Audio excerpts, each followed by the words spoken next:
إن الحمد لله نحمده ونستعينه ونستغفره ونعوذ بالله من شرور أنفسنا ومن سيئات أعمالنا. من يهده الله فلا مضل له ومن يضلل فلا هادي له، وأشهد أن لا إله إلا الله وحده لا شريك له، وأشهد أن محمدا عبده ورسوله. اللهم صل على محمد وعلى آل محمد كما صليت على إبراهيم وعلى آل إبراهيم إنك حميد مجيد. اللهم بارك على محمد وعلى آل محمد كما باركت على إبراهيم وعلى آل إبراهيم إنك حميد مجيد.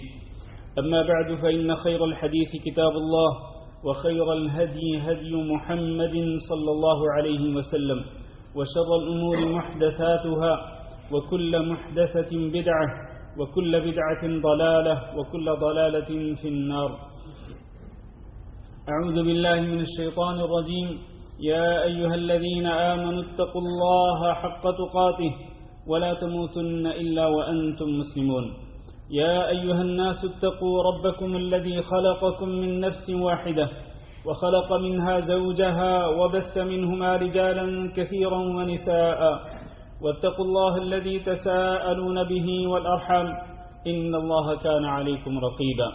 يا أيها الذين آمنوا اتقوا الله وقولوا قولا سديدا يصلح لكم أعمالكم ويغفر لكم ذنوبكم، ومن يطع الله ورسوله فقد فاز فوزا عظيما. قابل صد احترام دوستوں اور بھائیوں، حقوق دو قسم کے ہوتے ہیں. ایک وہ حقوق ہیں جو اللہ رب العزت کے ہیں اس کے بندوں پر، یعنی ایسے حقوق جن کا تعلق اللہ کے ساتھ ہے، اور دوسرے وہ حقوق ہیں جن کا تعلق اللہ کے بندوں کے ساتھ ہے. پہلی قسم کے حقوق کو حقوق اللہ کہا جاتا ہے، اور دوسری قسم کے حقوق کو حقوق العباد کہا جاتا ہے. حقوق اللہ پر ہم بات کرتے رہتے ہیں. اللہ رب العزت کا سب سے بڑا حق بندے پر یہ ہے کہ بندہ اللہ رب العزت کی ہی عبادت کرے اور اس کی عبادت میں کسی کو شریک نہ بنائے. بندوں کے جو حقوق ہیں یہ مختلف ہیں، اور بندوں کے حقوق کی بڑی اہمیت ہے. آج کے خطبہ جمعہ کا موضوع بھی یہی ہے. نبی کریم صلی اللہ علیہ وسلم نے جب حجۃ الوداع کے موقع پہ میدان عرفات میں اور اسی طرح منا کے میدان میں خطبہ ارشاد فرمایا، تو اس میں نبی صلی اللہ علیہ وسلم نے جہاں دیگر باتیں ارشاد فرمائیں، وہاں پر نبی صلی اللہ علیہ وسلم نے بندوں کے حقوق پر بھی زور دیا کہ بندوں کے حقوق ادا کیا جائے اور بندوں کی حق تلفی نہ کی جائے. کسی طرح سے بھی اللہ کے کسی بھی بندے کا حق نہ مارا جائے. چنانچہ نبی صلی اللہ علیہ وسلم نے یہ ارشاد فرمایا تھا میدان عرفات کے اندر. آپ نے پوچھا تھا کہ بتلاؤ آج کا دن کون سا دن ہے، اور یہ بتلاؤ کہ یہ مہینہ کون سا مہینہ ہے، اور یہ بتلاؤ کہ یہ شہر کون سا شہر ہے. ظاہر ہے کہ وہ عرفات کا دن تھا، 9 ذو الحج، حرمت والا دن تھا، اور مہینہ ذو الحج کا مہینہ تھا، یہ بھی حرمت والا مہینہ تھا، اور شہر مکہ تھا، اور وہ بھی حرمت والا شہر تھا. نبی صلی اللہ علیہ وسلم نے فرمایا جس طرح آج کا دن حرمت والا دن ہے، اس دن کی حرمت کو پامال نہیں کر سکتے. یہ مہینہ حرمت والا مہینہ ہے اور اس مہینے کی حرمت کو پامال نہیں کر سکتے، اور یہ شہر حرمت والا شہر ہے، اس شہر کی حرمت کو پامال نہیں کر سکتے. اسی طرح سے لوگوں جان لو تمہارے اوپر تمہارے آپس میں خون کی حرمت ہے، اور اسی طرح مال کی حرمت ہے، اور اسی طرح عزت کی حرمت ہے. لہذا تم آپس میں ایک دوسرے کے خون کی حرمت کو پامال نہیں کر سکتے ہو، ایک دوسرے کے مال کی حرمت کو پامال نہیں کر سکتے ہو، اور ایک دوسرے کی عزت کی حرمت کو پامال نہیں کر سکتے. یہ بات نبی صلی اللہ علیہ وسلم نے لوگوں کی جمع غفیر کے سامنے کھڑے ہو کر ارشاد فرمائی تھی، اور خاص طور پر نبی صلی اللہ علیہ وسلم نے میاں بیوی کے حقوق کو ذکر فرمایا اور خاص طور پر عورتوں کے حقوق کا ذکر فرمایا، اور آپ نے فرمایا کہ میں تمہیں عورتوں کے حقوق کو ادا کرنے کی خاص طور پر وصیت کر کے جا رہا ہوں۔ یہ نبی صلی اللہ علیہ وسلم کے آخری ایام تھے۔ اس کے بعد تقریباً 3 مہینے نبی صلی اللہ علیہ وسلم اس دنیا میں رہے اور پھر آپ صلی اللہ علیہ وسلم انتقال فرما گئے۔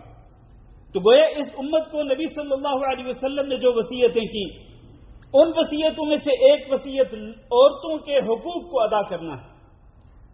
اور آپ صلی اللہ علیہ وسلم نے فرمایا تھا کہ کل المسلم علی المسلم حرام دمہ ومالہ وعرضہ، ہر مسلمان کا خون بھی حرمت والا ہے اور ہر مسلمان کا مال بھی حرمت والا ہے، ہر مسلمان کی عزت بھی حرمت والی ہے۔ لہذا کسی بھی شخص کے لیے جائز نہیں کہ وہ اس کی جان کو سامنے رکھتے ہوئے اس کی حرمت کو پامال کرے۔ جان کی حرمت کو کس طرح پامال کر سکتے؟ مثال کے طور پر خامخواہ ناحق طور پر کسی کو اذیت پہنچائیں، کسی کو ماریں، کسی پہ ظلم کریں، یہ جان پہ ظلم ہے، یہ جان کی حرمت کو پامال کرنے کے برابر ہے۔ یا کسی کا خون بہا دیں، یہ بہت بڑی حق تلفی ہے انسان کی کہ آپ کسی کو ناجائز مار دیں۔ اور مال کی حرمت کو پامال کرنے کا معنی کیا ہے؟ کہ آپ کسی کے مال کو چوری کر لیں، کسی کے مال پہ ڈاکہ زنی کریں، کسی کے مال کو آپ ہتھیا لیں، کسی سے قرضہ لے کر آپ پھر قرضہ واپس کرنے سے انکار کر دیں، یا پھر ٹال مٹول کریں، یا پھر اس بندے کو ذلیل و خوار کریں، یہ مال کی حرمت کو پامال کرنے کے برابر ہے۔ خیانت کرنا، رشوت لینا، یہ بھی مال کی حرمت کو پامال کرنے کے برابر ہے۔ اور اسی طرح عزت پہ حملہ کرنا، کسی کی عزت کو نشانہ بنانا، یہ اس کی حرمت کو پامال کرنا ہے۔ تو کسی بھی طریقے سے نہ تو جان کی حرمت کو پامال کر سکتے ہیں، یعنی جانی طور پر کسی پہ ظلم نہیں کر سکتے، مالی طور پر بھی کسی پہ ظلم نہیں کر سکتے، اور کسی کی عزت کو نشانہ بنا کر اس کی عزت پہ ظلم نہیں کر سکتے۔ نبی کریم صلی اللہ علیہ وسلم نے حقوق العباد کی سنگینی کو بیان فرمایا۔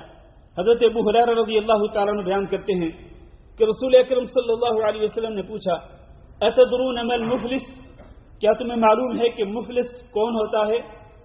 قالوا المفلس فینا من لا درہم له ولا متاع، ہم میں مفلس وہ ہوتا ہے، ہماری سمجھ کے مطابق، ہماری عقل کے مطابق، ہماری فہم کے مطابق، ہمارے ادراک کے مطابق مفلس وہ ہوتا ہے کہ جس کے پاس نہ درہم ہو، نہ دینار ہو، نہ روپیہ ڈالر ہو، اور نہ ہی اس کے پاس کوئی ساز و سامان ہو۔ جو خالی دامن ہوتا ہے ہم اس کو مفلس کہا کرتے ہیں۔ نبی صلی اللہ علیہ وسلم نے فرمایا کہ نہیں، ان المفلس، حقیقی مفلس وہ ہوتا ہے، ان المفلس من امتی من یأتی یوم القیامت بصلاة وصیام وزکاة ویأتی قد شتم هذا وقذف هذا وأكل مال هذا وسفك دم هذا وضرب هذا۔ حقیقی مفلس وہ ہوگا جو قیامت کے دن آئے گا، اس کے نام اعمال میں بڑے بڑے اعمال ہوں گے، نماز بھی ہوگی، اس کے نام اعمال میں روزہ بھی ہوگا، اس کے نام اعمال میں زکوٰۃ بھی ہوگی، نمازیں بھی پڑھی ہوں گی، روزے بھی رکھے ہوں گے، اور اسی طرح زکاتیں بھی ادا کی ہوئی ہوں گی۔ یہ نیک اعمال پہاڑوں جیسے بڑے بڑے اعمال ہیں، لیکن اس کے ساتھ ساتھ اس نے کیا کیا ہوگا؟ اس کے کرتوتوں کے اندر اس کے نام اعمال میں یہ بھی لکھا ہوگا کہ وَيَأْتِي قَدْ شَتَمَ هَذَا، اس بندے کو اس نے گالی دی ہوگی، وَقَذَفَ هَذَا، اور اس پہ اس نے بہتان باندھا ہوگا، تہمت لگائی ہوگی، وَأَكَلَ مَالَ هَذَا، اور اس بندے کا مال کھایا ہوگا، وَسَفَكَ دَمَ هَذَا، اور اس کا خون بہایا ہوگا، وَضَرَبَ هَذَا، اور اس کو ناجائز طور پر مارا ہوگا۔ اب نبی صلی اللہ علیہ وسلم نے 5 قسم کے لوگ ذکر کیے ہیں، 5 قسم کے لوگ کہ جن کے اس نے حق مارے ہیں، کسی کو گالی دی، کسی پہ بہتان باندھا، کسی کا مال کھایا، کسی کا خون بہایا اور کسی کو مارا، اور آپ اس کے ساتھ اور جتنے چاہیں ملا سکتے ہیں۔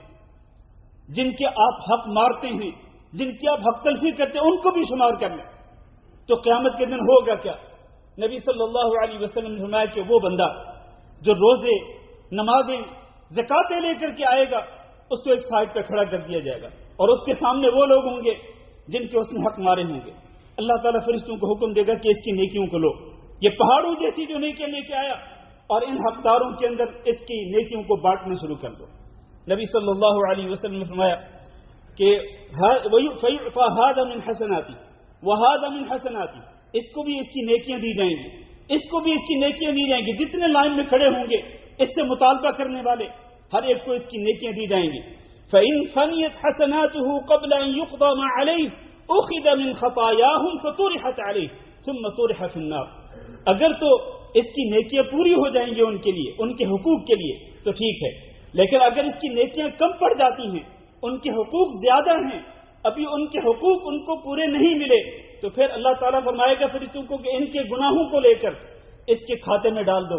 پھر اس کے بعد ثم طرح فی النار، یہ جو پہاڑوں جیسی نیکیاں لے کے آیا تھا، اب یہ لوگوں کے حقوق کو مارنے کی وجہ سے ان کی برائیاں اپنے اوپر لے کر، ان کی برائیوں کا بوجھ اپنے سر کے اوپر لے کر اس کو پھر ثم طرح فی النار، پھر اس کو جہنم کی آگ میں پھینک دیا جائے گا والعیاذ باللہ. یہ کس قدر خطرناک اور سنگین معاملہ ہے میرے عزیز بھائیوں. ہم یہ سمجھتے ہیں کہ صرف نماز روزہ پورا کر لیں اور زکوٰۃ ادا کر لیں اور کوئی ایک آدھ نیک عمل کر لیں تو بس یہی کافی ہے. اس کے ساتھ ساتھ ہم بازار میں جھوٹ بھی بولتے ہیں، بازار میں ہم لوگوں کے ساتھ دھوکہ بھی کرتے ہیں، اور ہم لوگوں سے قرضہ لے کر ہم ان کو واپس نہیں کرتے، اور ہم ادھار پہ سودا لے کر ہم یہ وعدہ کرتے ہیں کہ کل پرسوں 10 دن کے بعد 20 دن کے بعد 1 مہینے کے بعد آپ کو اس چیز کے پیسے واپس لوٹا دیں گے. ادھار لے لیتے ہیں، سامان لے لیا، اس دکاندار نے آپ کے اوپر احسان کیا کہ بغیر پیسے لیے آپ کو اس نے اپنی چیز آپ کے حوالے کر دی، لیکن اس احسان کا بدلہ کیا ہو رہا ہے؟ هل جزاء الاحسان الا الاحسان؟ کیا آپ اس کے احسان کا بدلہ احسان کے ساتھ دے رہے ہیں؟ نہیں، آپ اس کے احسان کا بدلہ ظلم کے ساتھ دے رہے ہیں. کیا آپ وعدہ خلافی کر رہے ہیں اور آپ ٹال مٹول کر رہے ہیں اور آپ اس کو ذلیل و رسوا کر رہے ہیں، آپ لوگوں کی حق تلفی کر رہے ہیں. میرے عزیز بھائیوں، یہ سنگین معاملہ جو ہے یہ اس دنیا کے اندر ہمیں اس کی سنگینی کا احساس نہیں ہوتا، لیکن قیامت کے دن ہمیں اس کا احساس ہوگا. لوگ بعض اوقات اس طرح بھی کرتے ہیں کہ کسی کی زمین پر ناجائز قبضہ کر لیتے ہیں. کسی کی زمین پر جب پلاٹوں کی تقسیم ہوتی ہے تو ظاہر ہے کہ 1-1 انچ کا حساب کیا جاتا ہے، 1-1 مرلے کا نہیں، 1-1 انچ کا حساب کیا جاتا ہے. اور لوگ جب وہ حد بندی ہو رہی ہوتی ہے، خصوصاً جب کنسٹرکشن ہوتی ہے، گھر کی تعمیر کرنی ہوتی ہے، تو لوگ حتی الامکان کوشش یہ کرتے ہیں کہ دائیں بائیں سامنے اور پیچھے کسی حد تک کسی کی 1 بالش 2 بالش کچھ نہ کچھ زمین پر قبضہ کر لیا جائے. 1 فٹ 2 فٹ 3 فٹ کسی نہ کسی طریقے سے ہم کسی کی زمین پہ قبضہ کر لیں. نبی کریم صلی اللہ علیہ وسلم نے فرمایا، حدیث سنیے، فرمایا من اقتطع شبرا من الارض، صرف 1 بالش زمین پر اس نے قبضہ کیا، 1 بالش، پورا فٹ بھی نہیں، 1 بالش زمین پر اس نے قبضہ کیا ظلم کرتے ہوئے، طوقہ اللہ یوم القیامت من 7 ارضین، 7 زمینوں کو اللہ رب العزت قیامت کے دن اس کے گلے کا بوجھ بنا دے گا. 7 زمینوں کا بوجھ اس کے گلے کے اوپر ڈال دیا جائے گا. اور آج ہم 1 من یعنی 20 کلو 30 کلو 40 کلو وزن نہیں اٹھا سکتے، ہماری کمر جھک جاتی ہے. اتنا وزن اگر اٹھانا پڑے ہماری کمر جھک جاتی ہے، یہاں پہ چلنے کے قابل نہیں رہتے. لیکن 7 زمینوں کا بوجھ، 1 نہیں 2 نہیں، 7 زمینوں کا بوجھ انسان کے اوپر ڈال دیا جائے گا. کیوں؟ اس لیے کہ اس نے صرف 1 بالش زمین پر ناجائز قبضہ کیا. اور ہمارے لیے زمینوں پہ قبضہ کرنا آسان ہے. ہم تو جھوٹ بول کر، عدالتوں کے اندر جھوٹے کیس کر کے، وکیلوں کو فیسیں دے کر، ان سے جھوٹ بلوا کر، ان سے جھوٹی دلیلیں دلوا کر ہم فیصلے اپنے حق میں کروا لیا کرتے ہیں. اثر و رسوخ استعمال کر کے، رشوت دے کے ہم کسی کی زمین پہ قبضہ کرنا ہمارے لیے مشکل نہیں ہے. 1 بالش زمین پر قبضہ کرنا اس کا کتنا بوجھ ہے اس کا آپ اندازہ بھی نہیں کر سکتے ہیں. اور اسی طرح سے لوگوں کے حق مارنے کی ایک شکل یہ بھی ہے کہ آپ اپنی مجلسوں کے اندر بیٹھتے ہیں لوگوں کے ساتھ، اپنے دوستوں کے ساتھ گپ شپ کرتے ہوئے آپ اپنے مسلمان بھائیوں کی غیبت کرتے ہیں، اور غیبت کرتے ہوئے آپ ان کی عزتوں کو نشانہ بناتے ہیں۔ نبی صلی اللہ علیہ وسلم نے فرمایا کہ لما عرج بی مررت بقوم لهم اظفار من نحاس يخمشون وجوههم وصدورهم فقلت من هؤلاء يا جبريل؟ قال هؤلاء الذين يأكلون لحوم الناس ويقعون في اعراضهم۔ فرماتے ہیں میں نے دیکھا کہ لوگوں کو تانبے کے ناخن دیے گئے ہیں اور وہ اپنے چہروں کو اور اپنے سینوں کو نوچ رہے ہیں، اپنے ہی ناخنوں کے ساتھ اپنے چہروں کو، اپنے سینوں کو نوچ رہے ہیں۔ میں نے جبریل امین سے پوچھا بتلائیے یہ کون بدبخت لوگ ہیں؟ تو انہوں نے جواب دیا کہ یہ وہ لوگ ہیں جو لوگوں کا گوشت کھاتے ہیں۔ لوگوں کا گوشت، کیا کوئی بندہ کسی انسان کا گوشت کھاتا ہے؟ انسان کا گوشت کھانے کا مطلب یہ ہے کہ وہ انسان کی غیبت کرتا ہے، اس کے پیٹھ پیچھے اس کا عیب بیان کرتا ہے، اس کے عیبوں کو لوگوں کے سامنے بیان کرتے ہیں، یہ اس کے گوشت کو کھانے کے برابر ہے۔ تو جو لوگوں کا گوشت کھاتے ہیں، غیبت کرتے ہیں اور ان کی عزتوں کو نشانہ بناتے ہیں، یہ وہ بدبخت لوگ ہیں کہ جو مرنے کے بعد اپنی قبروں کے اندر اپنے تانبے سے بنے ہوئے ناخنوں کے ساتھ اپنے چہروں کو اور اپنے سینوں کو نوچ رہے، اور قیامت تک اسی طرح ان کو عذاب دیا جاتا رہے گا۔ اسی طرح سے ایک اور حق تلفی یہ بھی ہوتی ہے کہ آپ نے کسی سے قرض لیا، قرض لے کے پھر آپ نے انکار کر دیا، اور نبی کریم صلی اللہ علیہ وسلم نے فرمایا، حدیث ذرا توجہ سے سنیے گا، فرمایا کہ یغفر للشہید کل ذنب الا الدین۔ شہید ہونے والا جو انسان ہے اللہ کے راستے میں، جس نے اپنی جان بھی قربان کر دی، اللہ کے راستے میں جس نے اپنی جان کی بھی پرواہ نہیں کی، اس سے بڑا نیک عمل کیا ہو سکتا ہے؟ اپنی جان بھی قربان کر دی اللہ کے راستے میں، اس کا نبی صلی اللہ علیہ وسلم فرماتے کہ اس کا ہر گناہ معاف کر دیا جائے گا الا الدین، قرضہ معاف نہیں کیا جائے گا۔ اللہ کے راستے میں شہید ہونے والے انسان کا اگر قرضہ معاف نہیں ہو سکتا ہے تو میرا اور آپ کا، اگر ہم میں سے کسی کی طبعی موت آتی ہے تو ہم چاہے جتنے مرضی لے کے آئیں، اللہ کی بارگاہ میں یہ قرضے والا گناہ یہ معاف نہیں ہوگا۔ اگر آپ نے قرضہ لیا واپس نہیں کیا، یہ گناہ ہے، یہ گناہ معاف نہیں کیا جائے گا جب تک کہ آپ کی طرف سے یہ قرضہ ادا نہیں کیا جائے گا۔ اس لیے آپ کو یاد ہوگا ہم نے پچھلے خطبہ جمعہ کے اندر وصیت کے احکام و آداب میں یہ بات بھی ذکر کی تھی کہ جب آپ وصیت لکھیں تو اس میں یہ بھی درج کریں کہ آپ نے کس کس سے قرضہ لیا ہوا ہے، کیونکہ موت کا کچھ پتہ نہیں، مرنے کے بعد آپ کے ورثہ سب سے پہلے آپ کا قرضہ ادا کریں، پھر آپ کی وصیت پوری کی جائے گی۔ وصیت پہ عمل بعد میں ہوگا، پہلے قرضہ پورا کیا جائے گا۔ حضرت جابر رضی اللہ تعالیٰ نے بیان کرتے ہیں کہ رسول اکرم صلی اللہ علیہ وسلم نے ایک نماز جنازہ پڑھانی تھی، اور آپ صلی اللہ علیہ وسلم کو جب یہ بتایا جاتا تھا کہ اس کے ذمہ قرضہ ہے تو آپ جنازہ پڑھانے سے انکار کر دیتے تھے۔ تو ایک جنازہ پڑھانا تھا، آپ نے پوچھا کیا اس پر قرضہ ہے؟ تو ایک بندے نے کہا جی اس پر قرضہ ہے، اس نے میرے 2 دینار دینے تھے۔ آپ نے کیا فرمایا؟ فرمایا صلوا علی صاحبکم، تم خود ہی اس بندے کی نماز جنازہ پڑھ لو، میں اس کی نماز جنازہ نہیں پڑھاؤں گا۔ وہاں پر ابو قتادہ رضی اللہ تعالیٰ نے موجود تھے، انہوں نے کہا اللہ کے رسول اس کے 2 دینار میرے ذمہ۔ اللہ کے رسول نے فرمایا کہ دیکھو تم اس کے 2 دینار اپنے ذمہ لے رہے ہو، جب تک اس کے 2 دینار ادا نہیں کرو گے اس کی قبر ٹھنڈی نہیں ہوگی۔ اس کے بعد آپ صلی اللہ علیہ وسلم نے اس کی جنازہ پڑھائی۔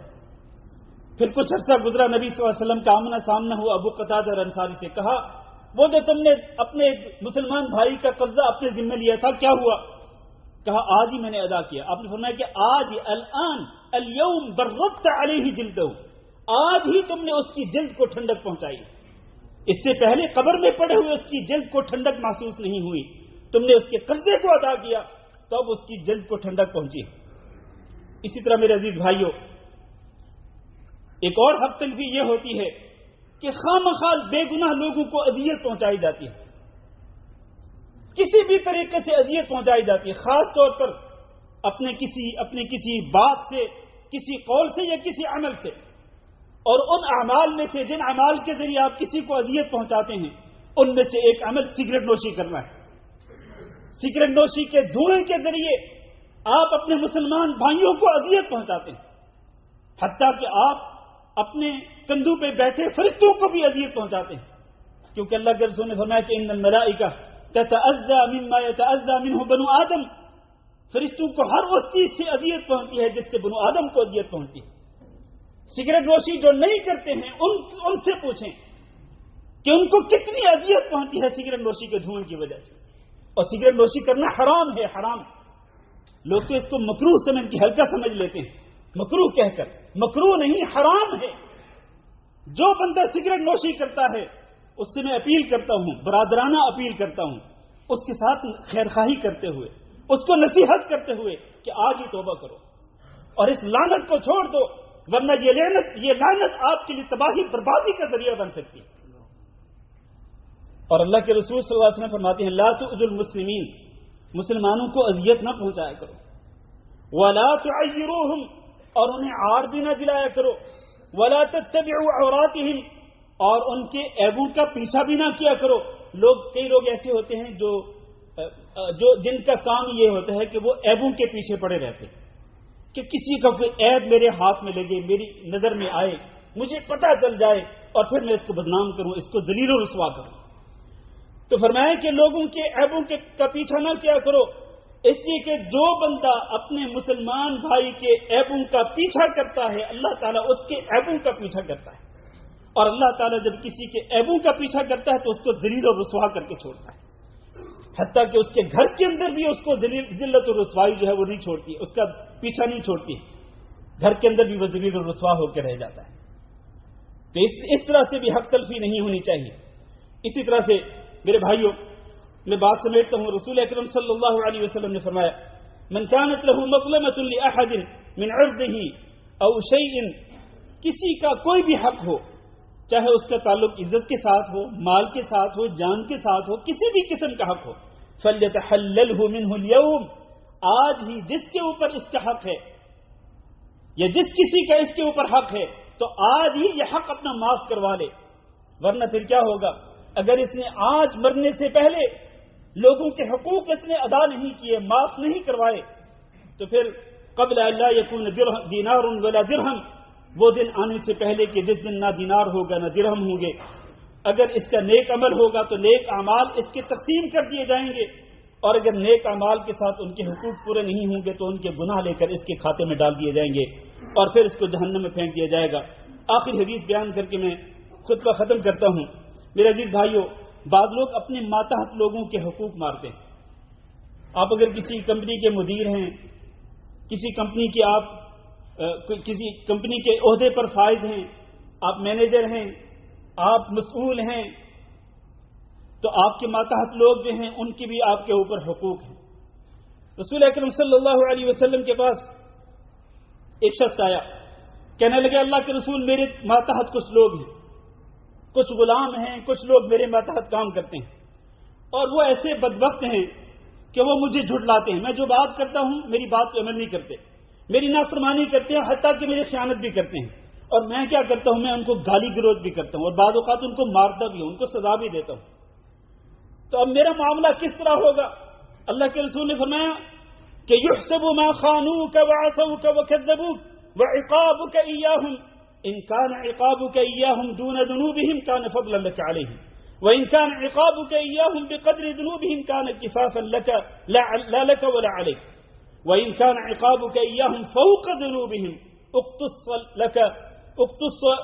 منك لهم يوم القيامة، کہ قیامت کے دن دیکھا جائے گا کہ انہوں نے کتنی خیانت کی، کتنا انہوں نے تیری نافرمانی کی، کتنا تجھ سے جھوٹ بولا، اور کتنے تو نے ان کو سزا دی، کتنا تو نے ان کو گالی گلوچ کیا، یہ سب کچھ دیکھا جائے گا، وزن کیا جائے گا۔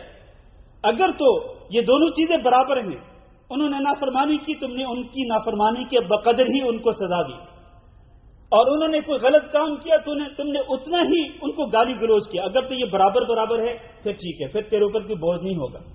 لیکن اگر ان کے گناہ جو ہیں وہ زیادہ ہیں اور تمہاری مار اور تمہاری گالی گلوچ کم ہیں، تو پھر یہ تجھے فضیلت حاصل ہے، ان کے اوپر تجھے اجر ملے گا کہ تو نے ان کو ان کے گناہوں کے بقدر سزا نہیں دی، کم دی ہے۔ لیکن اگر معاملہ اس کے برعکس ہوا، ان کے گناہ زیادہ ہیں، ان کے گناہ جو ہیں وہ انہوں نے زیادہ کیے، اور انہوں نے گناہ کم کیے لیکن تمہاری سزا جو ہے وہ زیادہ ہے، تو پھر اللہ تعالیٰ قیامت کے دن تم سے بدلہ لے گا، اللہ تعالیٰ تم سے بدلہ لے گا کہ تم نے ناجائز طور پر ان کو سزا دی یا ان کے گناہ سے زیادہ تم نے ان کو سزا دی، تو اللہ تعالیٰ پھر حکم دے گا کہ اس بندے سے بدلہ لے کر اس کو دیا جائے، ان لوگوں کو دیا جائے، اور ظاہر ہے کہ بدلے میں کیا ہوگا، اس دن نہ دینار ہے نہ درہم ہے، پھر نیکیاں ہی دی جائیں گی۔ تو میرے عزیز بھائیوں، یہ معاملہ بہت ہی سنگین ہے، لہذا ہمیں چاہیے کہ ہم ہر بندے کو اس کا حق ادا کریں، ہر بندے کو جس کا جو بھی حق ہے اس کو ادا کرنا چاہیے، اس لیے کہ ان اللہ قد اعطى كل ذي حق حقه، اللہ تعالیٰ نے ہر حق والے کو اس کا حق دے دیا ہے، حقوق کی تعیین ہو چکی ہے، لہذا تمام کے تمام حقوق کو ادا کرنا چاہیے۔ اللہ تعالیٰ سے دعا کرتے ہیں کہ اللہ ہمیں دوسرے لوگوں کے حقوق کو ادا کرنے کی توفیق دے، اور اگر ہم نے کسی کے حق میں کوئی زیادتی کی ہے، کسی کا حق مارا ہے، اللہ تعالیٰ ہم سب کے گناہوں کو معاف فرمائے، اور اللہ رب العزت قیامت کے دن کی ذلت اور رسوائی سے ہم سب کو محفوظ رکھے۔ استغفر اللہ لی ولکم ولسائر المسلمین فاستغفروہ انہ هو الغفور الرحیم۔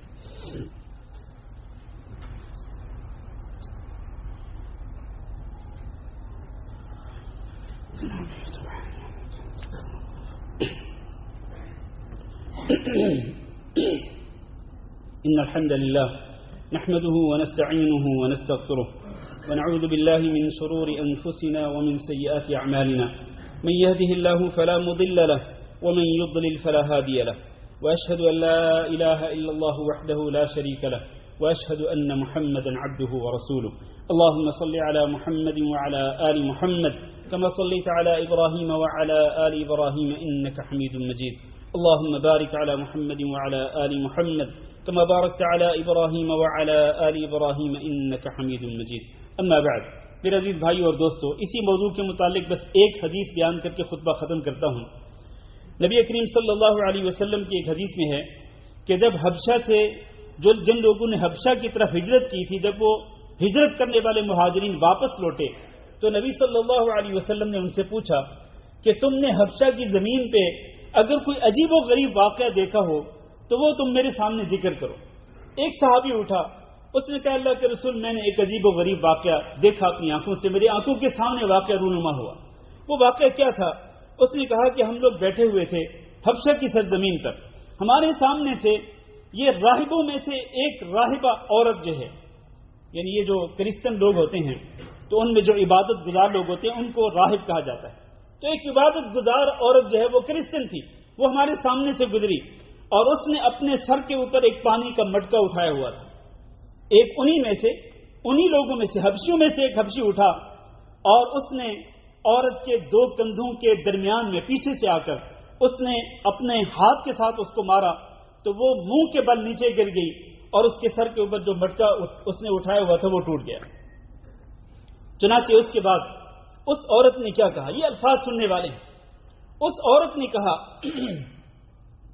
کہنے لگی یا غدر سوف تعلم، اے غدار اور اے دھوکے باز، تم نے جس طرح مجھے دھوکہ دیا ہے اور مجھے تم نے دھکا دیا ہے، میرے اوپر تم نے زیادتی کی ہے، مجھے گرایا ہے اور میرے پانی کے مٹکے کو تیری وجہ سے یہ مٹکا ٹوٹا ہے، تو اے غدار دھوکے باز یہ جان لے کہ اذا وضع اللہ الکرسی، جب اللہ تعالیٰ قیامت کے دن کرسی رکھے گا، وجمع الاولین والآخرین، اور اللہ تعالیٰ تمام کے تمام لوگوں کو جمع کرے گا، وتکلمت الایدی والارجل، اور اس دن گواہیاں پیش ہوں گی، لوگوں کے ہاتھ بھی بول کر گواہیاں دیں گے، لوگوں کے پاؤں بھی بول کر گواہیاں دیں گے، اور تیرا یہ ہاتھ بھی بول کے گواہی دے گا کہ اس نے اس بوڑھی عورت کو دھکا دے کر گرایا تھا اور اس کے مٹکے کو اس نے توڑا تھا، یہ تیرا ہاتھ بھی قیامت کے دن گواہی دے گا اللہ کے سامنے۔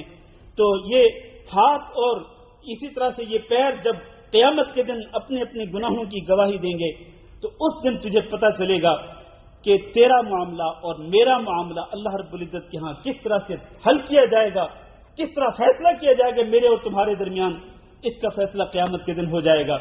تو یہ جو الفاظ ہیں میرے عزیز بھائیوں، یہ الفاظ میرے لیے اور آپ کے لیے لمحہ فکریہ ہے۔ نبی صلی اللہ علیہ وسلم نے جب یہ واقعہ سنا تو آپ نے فرمایا صدقت صدقت، اللہ کی قسم اس عورت نے سچی بات کی، حالانکہ وہ کرسچن تھی لیکن اس نے جو بات کی تھی وہ بالکل سچی بات کی تھی۔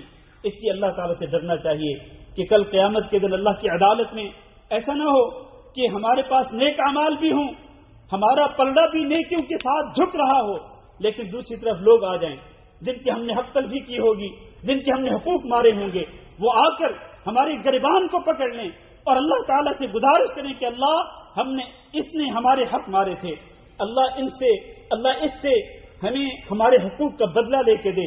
تو پھر قیامت کے دن میرے بھائیوں ہم کس طرح ہم لوگوں کے حقوق کا بدلہ دیں گے؟ ظاہر ہے کہ اس دن دینار و درہم نہیں ہوں گے، تو پھر ظاہر ہے کہ نیک اعمال ہی تقسیم کر دیے جائیں گے. اس سے بڑی بدقسمتی کیا ہوگی کہ انسان پہاڑوں جیسی نیکیاں لے کے آئے گا، لیکن اپنے سامنے دیکھ رہا ہوگا کہ اس کی یہ پہاڑوں جیسی نیکیاں دوسرے لوگوں کے اندر بانٹی جا رہی ہیں، اور پھر یہ دوسروں کے گناہوں کو اپنے سر کے اوپر لے کر یہ جہنم کی طرف جا رہا ہے. اس سے بڑی بدنصیبی اور بدبختی کیا ہوگی؟ اس لیے ہمیں کسی کی حق تلفی نہیں کرنی چاہیے. اللہ تعالیٰ سے دعا کرتے ہیں کہ اللہ ہم سب کو تمام لوگوں کے حقوق ادا کرنے کی توفیق دے. اللهم اغفر لنا وللمسلمين والمسلمات الأحياء منهم والأموات. اللهم إنا نسألك العفو والعافية في الدنيا والآخرة. اللهم إنا نسألك رضاك والجنة ونعوذ بك من سخطك والنار. اللهم آمنا في أوطاننا واجعل هذا البلد آمنا مطمئنا وسائر بلاد المسلمين. اللهم فرج هم المهمومين ونفس كرب المكروبين واقض الدين عن المدينين واشف مرضانا ومرضى المسلمين. اللهم ربنا آتنا في الدنيا حسنة وفي الآخرة حسنة وقنا عذاب النار. وصل اللهم وسلم على نبينا محمد وعلى آله وأصحابه أجمعين. إن الله يأمر بالعدل والإحسان وإيتاء ذي القربى وينهى عن الفحشاء والمنكر والبغي يعظكم لعلكم تذكرون.